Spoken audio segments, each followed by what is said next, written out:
What is up, guys? It's your boy Rick Kakis, and today we've got some brand spanking new Destiny 2 news, courtesy of the Bungie weekly update that has just gone live, revealing official information. And so, let's get started. Now, first things first, what's been going on this week in Destiny 2? Well, since the last weekly update, by far the biggest thing was the launch of the new Ghosts of the Deep dungeon. Now, if you're someone looking to dive into this new content, and I literally do mean dive, there's a huge underwater section, then check out my complete guide, which is linked up above, how to beat the entire thing. Now, as for the community reception for this new content, it was a bit mixed. People enjoyed the setting, certainly, like it looked fantastic. In terms of the mechanics, they were pretty unique, and also they had some great complexity to them. Some of the fights were enjoyable and so on, and oh my goodness, the loot is absolutely fantastic. Certainly, the origin trait that lets you get a finisher and then get a free reload the next time you would run out of ammo is insane on the rocket launcher specifically, and the rocket can also get Envious Assassin, which gives it 3 rounds in the mag, which means you can shoot 4 times total without needing to reload.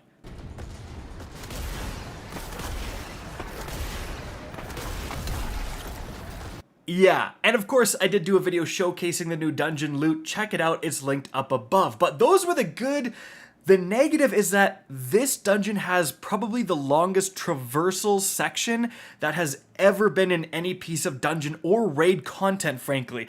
I'm thinking like they could have fit a whole darn raid just in this traversal section. So a lot of people are saying, well, if you do full runs, like the time it takes to get from the initial opening encounter to the next encounter because of this traversal section is, it feels like quite a slog, and it kind of takes the enjoyment out of the replayability. And I would certainly understand where they're coming from with that. So again, a little bit of controversy around this dungeon, but overall I think it was, a relatively good piece of content.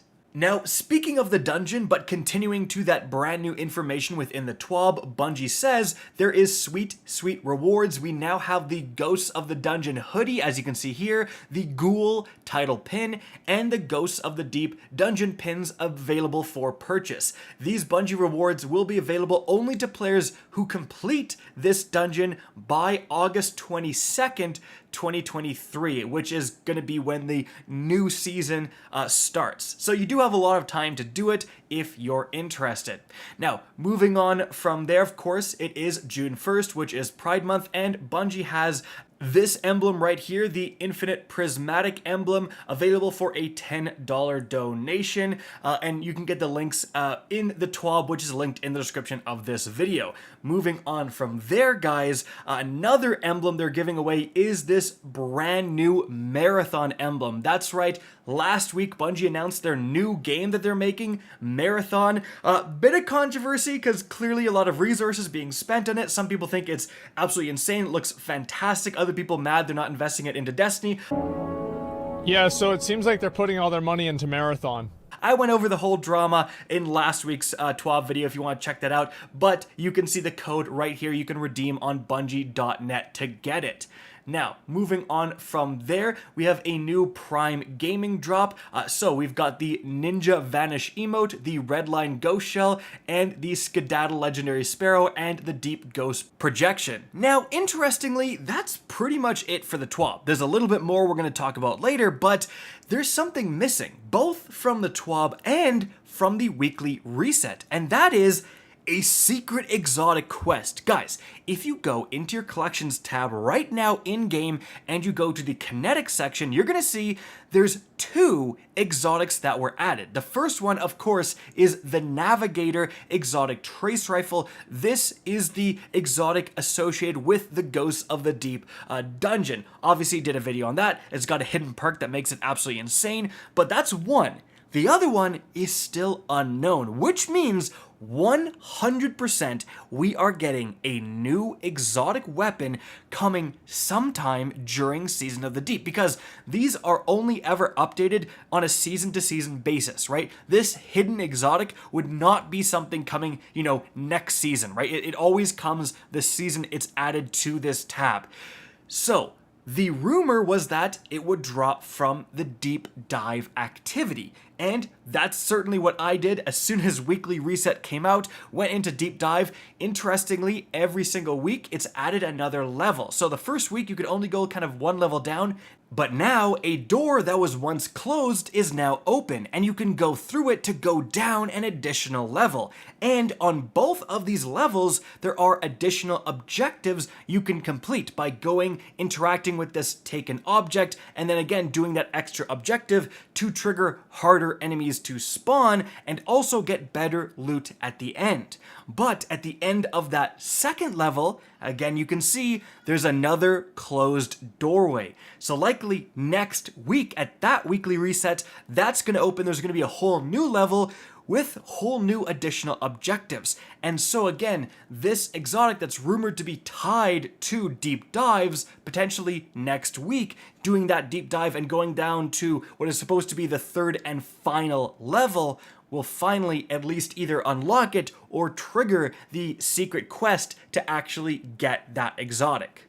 So it appears that next week I'm going to have to stop playing Diablo 4 long enough to go and do a deep dive.